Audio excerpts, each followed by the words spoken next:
저도 한때는 참는 게 미덕이라고 믿었습니다. 50대 내내 그렇게 살았거든요. 자식 앞에서 속상해도 참고, 배우자 앞에서 억울해도 참고, 친구들 앞에서 기분 나빠도 참았습니다. 그런데 어느 순간 참는 게 아니라 쌓이고 있다는 걸 알게 됐습니다. 이 채널은 정답보다 방향을 나눕니다. 구독으로 같이 걸어가요. 혹시 이런 생각 해본 적 있지 않으신가요? 이 나이에 뭘 그렇게 따지고 살아. 그냥 참고 넘어가면 되지. 괜히 말했다가 관계만 나빠질 텐데. 60대 넘어서도 여전히 참고 계신 분들 정말 많습니다. 아침에 일어나서 자식들한테 전화 한 통 하려다가도 귀찮게 할까봐 참습니다. 배우자가 무심한 말을 해도 나이 들면 다 그렇지 하고 참습니다. 친구 모임에서 기분 나쁜 농담을 들어도 분위기 깨지 않으려고 억지로 웃습니다. 심지어 몸이 아파도 자식들 걱정시킬까봐 참습니다. 병원 가야 하는데 괜히 난리 날까봐 미룹니다. 이게 지금 60대 이후 많은 분들의 현실입니다. 저도 그 마음 압니다. 평생을 그렇게 살아왔으니까요. 참으면 언젠가는 좋아질 거라고 믿었습니다. 참으면 관계가 유지될 거라고 생각했습니다. 참으면 나도 편하고 상대방도 편할 거라고 착각했습니다. 근데 아니었습니다. 참는다고 관계가 좋아지지 않습니다. 참는다고 내 마음이 편해지지 않습니다. 참는다고 상대방이 내 마음을 알아주지도 않습니다. 오히려 참을수록 나는 더 힘들어지고 상대방은 내가 괜찮은 줄 알고 관계는 점점 겉돌기 시작합니다. 저도 그랬습니다. 제가 느낀 건요, 정확히 62세 때였을 겁니다. 그때까지만 해도 저는 참는 게 성숙한 어른의 모습이라고 믿었어요. 자식들이 명절 때만 연락해도 그러려니 했고, 친구들이 만나자는 연락 없이 지내도 바쁘겠지 하고 넘겼습니다.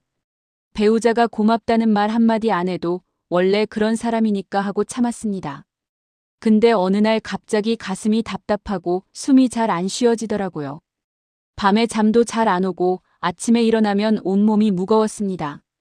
병원 가니까 의사 선생님이 그러시더군요.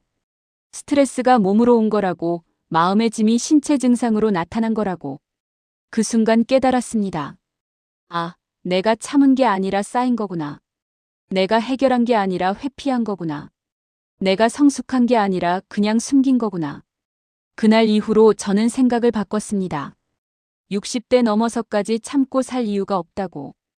이제는 내려놓을 때라고. 평생 참았으면 이제 그만이라고. 등장인물은 가명이며 사례는 여러 상담 관찰 경험을 바탕으로 재구성했습니다. 인천 부평구에 사는 김영숙 씨, 67세입니다. 평생을 며느리로, 아내로, 엄마로 살았습니다. 시어머니 모시면서 참고, 남편 뒷바라지하면서 참고, 자식 키우면서도 참았습니다. 결혼하고 나서 40년 넘게 단 한 번도 본인 먼저 챙긴 적이 없었습니다. 아침에 일어나면 제일 먼저 시어머니 식사 준비하고, 남편 출근시키고, 자식들 학교 보내고, 본인은 항상 제일 나중에 먹었습니다. 식탁에 앉아서도 누가 뭘 더 먹고 싶어 하는지 눈치 보고 본인이 먹고 싶은 건 참았습니다. 자식들 대학 보내느라 본인 옷 한 벌 제대로 사 입지 못했습니다. 친구들 만나고 싶어도 집안일 때문에 참았습니다. 여행 가고 싶어도 돈 아껴야 한다고 참았습니다. 그렇게 40년을 참았더니 어느 날 몸이 말을 안 듣더랍니다. 무릎도 아프고 허리도 아프고 머리도 자주 아팠습니다. 병원 가서 검사하면 딱히 큰 병은 없다고 하는데 몸은 계속 아팠습니다. 근데 더 힘든 건 마음이었습니다. 자식들은 엄마가 괜찮은 줄 알고 자기 삶만 살고 남편은 아내가 항상 그렇게 살아온 줄 알고 당연하게 여겼습니다. 명절 때 자식들이 오면 영숙 씨는 또 부엌에서 하루 종일 일했습니다. 근데 아무도 고맙다는 말을 안 했습니다. 그냥 당연한 것처럼 먹고 갔습니다. 영숙 씨는 억울했습니다. 내가 이렇게까지 참았는데 왜 아무도 몰라주지? 내가 뭘 잘못했길래 이렇게 대접받는 거지? 그러다 어느 날 딸아이가 물었답니다. 엄마, 왜 맨날 참기만 해? 불편하면 말을 해야지. 그 말에 영숙 씨는 울컥했습니다.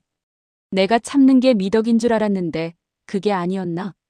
내가 희생하는 게 사랑인 줄 알았는데 그게 아니었나? 그날 밤 영숙 씨는 잠을 못 잤습니다. 평생 해온 방식이 틀렸다는 생각이 들었거든요. 근데 동시에 이런 생각도 들었습니다. 그럼 이제라도 바꿔야 하는 거 아닌가? 60 넘었다고 못 바꿀 이유는 없지 않나? 그날부터 영숙 씨는 작은 것부터 내려놓기 시작했습니다. 자식들 챙기는 것도 줄였습니다. 매일 안부 전화하던 것도 이틀에 한 번으로 줄이고 반찬 갖다 주던 것도 한 달에 한 번으로 줄였습니다. 처음엔 자식들이 의아해했습니다. 엄마 어디 아파요? 아니, 그냥 엄마도 좀 쉬고 싶어서. 남편한테도 서운한 것을 한두 마디씩 하기 시작했습니다. 여보, 나도 피곤해. 설거지 좀 도와줘. 여보, 그 말은 나한테 좀 상처야. 처음엔 남편이 당황했습니다. 40년 넘게 아무 말 안 하던 아내가 갑자기 말을 하니까요. 근데 신기한 일이 일어났습니다. 남편이 설거지를 하기 시작했습니다. 말을 조심하기 시작했습니다. 자식들도 달라졌습니다. 엄마가 덜 챙기니까 오히려 자식들이 더 챙기기 시작했습니다. 엄마 요즘 어때요? 우리가 자주 연락 못해서 미안해요. 친구 모임에서도 영숙 씨는 달라졌습니다. 하기 싫은 건 안 한다고 말했습니다. 미안한데 나 오늘은 좀 피곤해서 집에 일찍 갈게. 그 이야기는 내가 듣기 좀 불편한데 다른 얘기할까? 처음엔 어색했습니다. 죄책감도 들었습니다. 내가 너무 이기적인 거 아닌가? 내가 너무 차가운 사람이 되는 거 아닌가? 근데 시간이 지나면서 알게 됐습니다. 이게 이기적인 게 아니라 정직한 거라는 걸. 이게 차가운 게 아니라 건강한 거라는 걸. 관계가 나빠지지 않았습니다. 오히려 자식들이 더 챙겨주고 남편도 더 신경 쓰고 친구들도 더 편하게 대해줬습니다. 그리고 가장 놀라운 건 영숙 씨 본인이 달라졌다는 겁니다. 몸이 가벼워졌습니다. 아침에 일어나는 게 덜 힘들어졌습니다. 얼굴 표정도 밝아졌습니다. 영숙 씨가 그러더군요. 참는 게 아니라 내려놓는 거였어요. 그걸 이제야 알았습니다. 60 넘어서 처음으로 제 인생을 사는 기분입니다. 부산 해운대에 사는 박준호 씨 69세입니다. 은퇴 전에는 회사에서 중간 관리자였습니다. 윗사람 눈치 보고 아랫사람 챙기고 그렇게 30년을 버텼습니다. 직장 생활 내내 본인 의견은 잘 말하지 못했습니다. 상사가 틀린 결정을 내려도 참았습니다. 후배가 무례하게 굴어도 참았습니다. 회식 자리에서 술 마시기 싫어도 분위기상 마셨습니다. 그렇게 참다 보니 승진도 늦었고 인정도 못 받았습니다. 근데 준호 씨는 그게 자기 방식이라고 생각했습니다. 참는 게 어른의 모습이지. 참으면 언젠가는 인정받겠지. 은퇴하고 나서는 좀 편할 줄 알았습니다. 이제는 윗사람도 아랫사람도 없으니까요. 근데 친구 모임이 더 힘들었습니다. 친구들 만나면 각자 자랑 대회가 시작됐습니다. 누구는 자기 자식이 대기업 다닌다고 자랑하고, 누구는 손주가 똑똑하다고 자랑하고, 누구는 건강검진 결과가 좋았다고 자랑했습니다. 준호 씨는 별로 자랑할 게 없었습니다. 자식들은 평범하게 살고 있고 본인도 딱히 특별한 게 없었습니다. 근데 친구들은 준호 씨한테도 물어봤습니다. 너는 요즘 어때? 준호 씨는 뭐라고 대답해야 할지 몰랐습니다. 그래서 억지로 웃으면서 나도 뭐 그냥 그렇지 하고 넘겼습니다. 근데 속으로는 불편했습니다. 왜 매번 자랑만 해야 하나? 그냥 편하게 수다 떨면 안 되나? 집에 오면 기운이 쭉 빠졌습니다. 왜 이렇게까지 해야 하나? 친구 만나는 게 이렇게 힘든 일이었나? 그러다 어느 날 한 친구가 무례하게 굴었습니다. 준호 씨가 말을 하는데 중간에 끊고 자기 이야기만 했습니다. 그것도 한두 번이 아니었습니다. 준호 씨가 뭐라고 하려고 하면 그거 나도 알아 하고 끊었습니다. 준호 씨는 기분이 나빴습니다. 근데 또 참으려고 했습니다. 뭐 친구 사이에 그럴 수도 있지. 근데 그날은 참아지지 않았습니다. 준호 씨는 그 친구한테 말했습니다. 야, 내 이야기 좀 끝까지 들어줄 수 없나? 친구는 당황했습니다. 뭐? 내가 언제? 방금도 그랬잖아. 내가 말하는데 중간에 끊었잖아. 그 자리가 어색해졌습니다.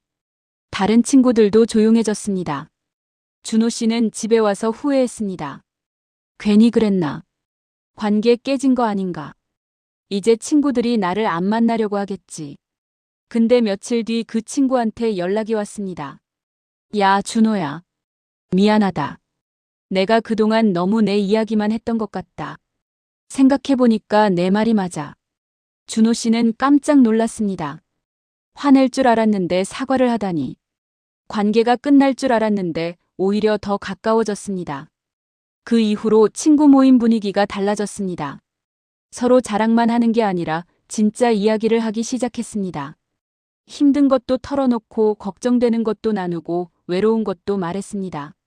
준호 씨가 먼저 솔직해지니까 다른 친구들도 솔직해졌습니다. 준호 씨는 깨달았습니다. 참는다고 관계가 유지되는 게 아니었구나. 솔직해야 진짜 관계가 시작되는구나. 그 이후로 준호 씨는 친구 모임에서 참지 않습니다. 하기 싫으면 안 한다고 말하고 듣기 싫으면 그만 듣겠다고 합니다. 가끔은 모임에 안 나가기도 합니다. 오늘은 좀 피곤해서 쉴게. 처음엔 친구들이 서운해하는 것 같았습니다. 근데 시간이 지나니까 오히려 친구들이 더 편하게 대해줬습니다. 그래, 쉬어. 다음에 보자. 준호 씨가 그러더군요.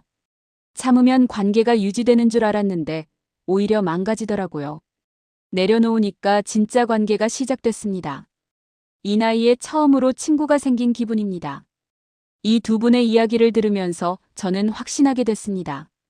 60대 이후에는 참는 게 미덕이 아니라는 것을, 내려놓는 게 진짜 용기라는 것을. 문제는 참는 것 자체가 아닙니다. 참으면 해결될 거라는 착각이 문제입니다. 우리는 평생 참으면서 살아왔습니다. 부모님 눈치 보면서 참고, 선생님 눈치 보면서 참고, 상사 눈치 보면서 참았습니다. 그게 예의라고 배웠고, 그게 성숙이라고 믿었습니다.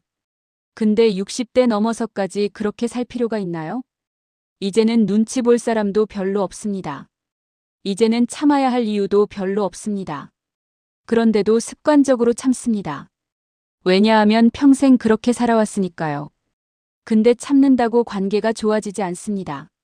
참는다고 내 마음이 편해지지 않습니다. 참는다고 상대방이 알아주지도 않습니다.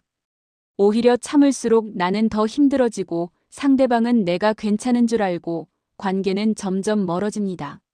상담 현장에서도 이런 말을 자주 듣습니다. 참았더니 관계가 더 나빠졌어요. 참았더니 상대방이 더 심하게 대하더라고요. 참았더니 나만 병들었어요. 왜 그럴까요? 참는다는 건 문제를 해결하는 게 아니라 문제를 숨기는 겁니다. 문제는 사라지지 않고 마음속에 계속 쌓입니다.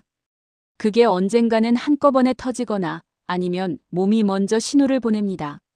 여러 연구에서 은퇴 후 1년 안에 우울감이 늘 수 있다고 보고합니다. 그 이유 중 하나가 바로 이겁니다. 평생 참아온 감정들이 은퇴 후에 한꺼번에 올라오는 겁니다.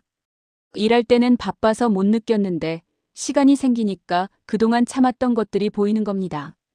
자식한테 참았던 서운함, 배우자한테 참았던 억울함, 친구들한테 참았던 불편함. 이 모든 게 한꺼번에 올라오면서 마음이 무거워지는 겁니다. 그럼 뭐가 답이냐? 내려놓는 겁니다. 참는 게 아니라 내려놓는 거예요. 내려놓는다는 건 포기하는 게 아닙니다. 선택하는 겁니다. 이건 내가 더 이상 참을 일이 아니네. 이건 내가 신경 쓸 일이 아니네. 이건 내가 책임질 일이 아니네. 그렇게 하나씩 내려놓으면 삶이 가벼워집니다. 어깨가 가벼워지고 마음이 가벼워지고 관계가 가벼워집니다. 참는 것과 내려놓는 것은 비슷해 보이지만 완전히 다릅니다. 참는 건 억지로 견디는 겁니다. 내려놓는 건 자연스럽게 놓는 겁니다. 참는 건 쌓이는 겁니다. 내려놓는 건 비우는 겁니다. 참는 건 무거워지는 겁니다. 내려놓는 건 가벼워지는 겁니다. 60대 이후에는 참는 연습이 아니라 내려놓는 연습을 해야 합니다. 그럼 구체적으로 뭘 내려놓아야 할까요? 제가 만나본 분들의 경험을 정리해보면 크게 4가지입니다. 첫째, 자식 인생에 대한 걱정을 내려놓으세요. 자식이 잘 됐으면 하는 마음은 당연합니다. 부모라면 누구나 그렇습니다. 근데 그 마음이 지나치면 걱정이 되고 걱정이 지나치면 간섭이 됩니다. 자식은 이미 어른입니다. 본인이 알아서 할 겁니다. 부모가 할 수 있는 건 응원이지 책임이 아닙니다. 자식이 실패해도 그건 자식의 인생입니다. 부모가 대신 살아줄 수도 없고 대신 아파할 필요도 없습니다. 제가 만나본 어떤 분은요, 60대 중반까지도 자식 걱정에 잠을 못 잤습니다. 아들이 직장을 옮긴다고 하면 밤새 걱정했습니다. 괜찮을까? 새 직장이 맞을까? 월급은 얼마나 받을까? 딸이 육아가 힘들다고 하면 당장 달려가서 도와줘야 할 것 같았습니다. 그러다 보니 본인 삶이 없었습니다. 온통 자식 중심이었습니다. 근데 어느 날 아들한테 이런 말을 들었답니다. 엄마, 저 이제 어른이에요. 제가 알아서 할게요. 그 말을 듣고 깨달았답니다. 아, 내가 도와주는 게 아니라 방해하고 있었구나. 내가 걱정하는 게 아니라 간섭하고 있었구나. 그날부터 자식 걱정을 내려놓기 시작했습니다. 자식이 뭘 하든 내가 알아서 해야고 믿기로 했습니다. 처음엔 불안했습니다. 내가 안 챙기면 애들이 잘못되는 거 아닌가. 근데 신기하게도 자식들이 더 잘했습니다. 부모가 안 챙기니까 오히려 본인들이 더 책임감 있게 행동했습니다. 그리고 부모 본인도 편해졌습니다. 자식 걱정 내려놓으니까 본인 삶이 보이기 시작했습니다. 자식 걱정 내려놓으면 자식도 편하고 부모도 편합니다. 둘째, 배우자에 대한 기대를 내려놓으세요. 40년, 50년을 같이 살았으면 이제 서로 잘 알 겁니다. 근데 여전히 기대하는 분들이 많습니다. 이번엔 달라지겠지. 이제는 알아주겠지. 나이 들면 좀 부드러워지겠지. 안 바뀝니다. 60년 넘게 그렇게 산 사람이 갑자기 바뀌지 않습니다. 제가 만나본 어떤 분은요, 70대 초반인데도 여전히 배우자한테 기대했습니다. 오늘은 고맙다는 말을 해주지 않을까. 오늘은 내 이야기를 들어주지 않을까. 근데 배우자는 변함없었습니다. 밥 먹고 소파에 앉아서 TV만 봤습니다. 그분은 매번 실망했습니다. 그러다 어느 날 생각을 바꿨답니다. 기대를 하니까 실망하는 거구나. 기대를 내려놓으면 실망도 없겠구나. 그날부터 배우자한테 기대하지 않기로 했습니다. 대신 있는 그대로 보기로 했습니다. 아, 저 사람은 원래 저래. 저 사람은 원래 말이 없어. 저 사람은 원래 무뚝뚝해. 그럼 화도 덜 납니다. 기대가 없으니까 실망도 없습니다. 그리고 가끔 배우자가 좋은 일을 하면 그게 더 고맙게 느껴집니다. 기대를 내려놓으면 관계가 편해집니다. 배우자가 바뀌길 기대하지 말고 내가 반응하는 방식을 바꾸세요.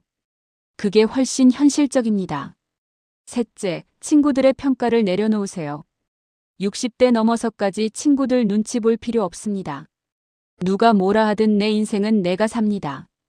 친구 모임에서 자랑 안 해도 되고 맞장구 안 쳐도 되고 억지로 웃지 않아도 됩니다.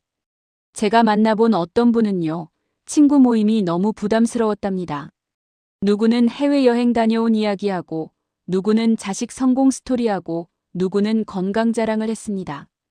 그분은 별로 자랑할 게 없었습니다. 그래서 모임에 가면 주눅 들었습니다. 나만 별로네. 나만 평범하네. 근데 어느 날 용기를 내서 솔직하게 말했답니다. 나는 자랑할 게 없어. 그냥 평범하게 살고 있어. 친구들이 조용해졌습니다. 그분은 긴장했습니다. 내가 분위기 깼나? 근데 한 친구가 말했답니다. 사실 나도 그래. 자랑하는 게 부담스러웠어. 그날 이후로 모임 분위기가 달라졌습니다. 서로 솔직해졌습니다. 자랑 대신 진짜 이야기를 나눴습니다. 가끔은 안 나가도 됩니다. 피곤하면 쉬면 됩니다. 진짜 친구는 내가 어떻게 하든 곁에 있습니다. 평가가 두려워서 참고 있는 관계라면 그건 친구가 아니라 부담입니다. 친구 평가 내려놓으면 진짜 친구만 남습니다. 넷째, 완벽한 건강에 대한 집착을 내려놓으세요. 60대 넘으면 몸이 예전 같지 않습니다. 당연합니다. 근데 어떤 분들은 그걸 받아들이지 못합니다. 건강검진 수치 하나하나에 집착하고 조금만 아파도 큰 병인 것처럼 불안해합니다. 물론 건강은 중요합니다. 근데 완벽한 건강은 불가능합니다. 나이 들면서 몸이 불편해지는 건 자연스러운 과정입니다. 제가 만나본 어떤 분은요, 건강 염려증이 심했습니다. 조금만 어지러워도 큰 병인 줄 알고 병원 갔습니다. 검사에도 별 이상 없다고 하는데 믿지 못했습니다. 다른 병원 가서 또 검사했습니다. 그러다 보니 병원비도 많이 나가고 스트레스도 심했습니다. 근데 어느 날 의사 선생님이 그러시더랍니다. 지나친 검사가 오히려 건강을 해칠 수 있습니다. 그 말을 듣고 생각을 바꿨답니다. 완벽하게 건강할 수는 없구나. 어느 정도 불편함은 받아들여야 하는구나. 그날부터 건강 집착을 내려놓았습니다. 조금 아파도 나이 들면 그럴 수 있지 하고 받아들였습니다. 다만 건강 상태는 개인차가 크니 치료나 약 처방은 의사 지시에 따라야 합니다. 신기하게도 건강 집착을 내려놓으니까 오히려 더 건강해졌습니다. 스트레스가 줄어드니까요. 건강 집착 내려놓으면 오히려 더 건강하게 삽니다. 이 네 가지만 내려놓아도 삶이 확실히 달라집니다. 자식 걱정, 배우자 기대, 친구 평가, 건강 집착. 이 네 가지가 60대 이후 마음을 가장 무겁게 만드는 것들입니다. 근데 이걸 다 내려놓으라고 하면 부담스러우실 겁니다. 한꺼번에 어떻게 다 내려놓아? 그럴 필요 없습니다. 하나씩 천천히 내려놓으면 됩니다. 오늘은 자식 걱정 하나만 내려놓고, 내일은 배우자 기대 하나만 내려놓고, 모레는 친구 평가 하나만 내려놓으면 됩니다. 그렇게 하나씩 내려놓다 보면 어느 순간 삶이 달라져 있습니다. 그럼 내려놓는다는 게 구체적으로 어떻게 하는 건가요? 어렵지 않습니다. 오늘 하루만 이렇게 해보세요. 뭔가 참고 싶어질 때 이렇게 중얼거려 보세요. 이건 내가 참을 일이 아니네. 그 한마디만 해도 마음이 달라집니다. 말로 내뱉는 순간 생각이 정리됩니다. 아, 정말 이건 참을 일이 아니네. 그 다음엔 작은 불편함 하나를 표현해 보세요. 자식한테든 배우자한테든 친구한테든. 나 이거 좀 불편해. 나 이거 싫어. 나 이거 안 하고 싶어. 짧게 한 문장만 해도 됩니다. 길게 설명할 필요도 없습니다. 변명할 필요도 없습니다. 그냥 짧게 한마디만 하세요. 처음엔 어색할 겁니다. 죄책감도 들 겁니다. 내가 너무 이기적인 거 아닌가? 내가 너무 차가운 사람이 되는 거 아닌가? 근데 며칠 지나면 익숙해집니다. 그리고 신기하게도 관계가 나빠지지 않습니다. 오히려 상대방이 내 마음을 알게 되면서 관계가 더 편해집니다. 내려놓는다는 건 상대를 버리는 게 아니라 나를 지키는 겁니다. 참는다는 건 나를 숨기는 거고 내려놓는다는 건 나를 드러내는 겁니다. 60대 이후에는 숨기고 살 이유가 없습니다. 이제는 나를 보여줄 때입니다. 솔직하게 말할 때입니다. 정직하게 살 때입니다. 제가 만나본 분들 중에는요, 내려놓기 시작한 뒤로 얼굴이 달라진 분들이 많았습니다. 표정이 밝아지고 목소리가 편해지고 눈빛이 살아났습니다. 왜냐하면 더 이상 참지 않으니까요. 참지 않으니 쌓이지 않고 쌓이지 않으니 터지지도 않습니다. 그냥 자연스럽게 흘러갑니다. 어떤 분은 제게 이렇게 말씀하시더군요. 내려놓고 나니까 삶이 단순해졌어요. 복잡한 게 없어요. 그냥 편해요. 또 어떤 분은 이렇게 말씀하셨습니다. 60 넘어서 처음으로 제 인생을 사는 기분입니다. 이제야 자유로워진 느낌이에요. 물론 모든 걸 한꺼번에 내려놓을 수는 없습니다. 평생 참아온 습관이 하루아침에 바뀌지는 않습니다. 저도 아직 가끔은 습관적으로 참으려고 할 때가 있습니다. 근데 그때마다 제 자신한테 물어봅니다. 이거 참을 일인가? 아니면 내려놓을 일인가? 대부분은 내려놓을 일입니다. 참아야 할 일은 생각보다 별로 없습니다. 근데 우리는 습관적으로 참습니다. 평생 그렇게 살아왔으니까요. 이제는 그 습관을 바꿀 때입니다. 참는 습관을 내려놓는 습관으로 바꿀 때입니다. 하나씩 내려놓다 보면 어느 순간 삶이 달라져 있습니다. 무거웠던 마음이 가벼워지고 복잡했던 관계가 단순해지고 불안했던 미래가 괜찮아 보입니다. 그게 내려놓기의 힘입니다. 참는 것과 내려놓는 것의 차이를 아시나요? 참는 건 억지로 견디는 겁니다. 이를 악물고 버티는 겁니다. 근데 내려놓는 건 자연스럽게 놓는 겁니다. 힘을 빼는 겁니다. 참는 건 손에 뜨거운 물을 계속 쥐고 있는 겁니다. 내려놓는 건 그 물을 내려놓는 겁니다. 참으면 화상을 입습니다. 내려놓으면 편해집니다. 60대 이후에는 더 이상 뜨거운 물을 쥐고 있을 필요가 없습니다. 내려놓으세요. 내려놓는 순간 편해집니다. 60대 이후의 인생은 참는 연습이 아니라 내려놓는 연습입니다. 참으면 참을수록 삶은 무거워집니다. 내려놓으면 내려놓을수록 삶은 가벼워집니다. 지금까지 충분히 참고 사셨습니다. 정말 충분히 참으셨습니다. 평생을 참아왔습니다. 부모로서 참고, 자식으로서 참고, 배우자로서 참고, 직장인으로서 참았습니다. 그 참음이 미덕이라고 배웠고, 그게 성숙이라고 믿었습니다. 근데 이제는 내려놓으셔도 됩니다. 아니, 내려놓아야 합니다. 60대 이후에는 참는 게 미덕이 아닙니다. 내려놓는 게 진짜 용기입니다. 참는 건 쉽습니다. 평생 해왔으니까요. 근데 내려놓는 건 어렵습니다. 용기가 필요하니까요. 그 용기를 내세요. 오늘부터 하나씩 내려놓아 보세요. 작은 것부터 시작하세요. 자식한테 매일 하던 안부 전화 하루 건너뛰어도 됩니다. 배우자한테 하고 싶은 말 한마디 해도 됩니다. 친구 모임에 한 번쯤 안 나가도 됩니다. 건강검진 수치에 덜 집착해도 됩니다. 그렇게 하나씩 내려놓다 보면 삶이 달라집니다. 무거웠던 어깨가 가벼워지고 답답했던 가슴이 편해지고 흐렸던 미래가 밝아집니다. 그게 60대 이후의 진짜 지혜입니다. 아직 늦지 않았습니다. 오늘이 가장 빠른 날입니다. 오늘부터 딱 하나만 줄여보세요. 실천하셨다면 댓글로 했습니다만 남겨주셔도 좋습니다.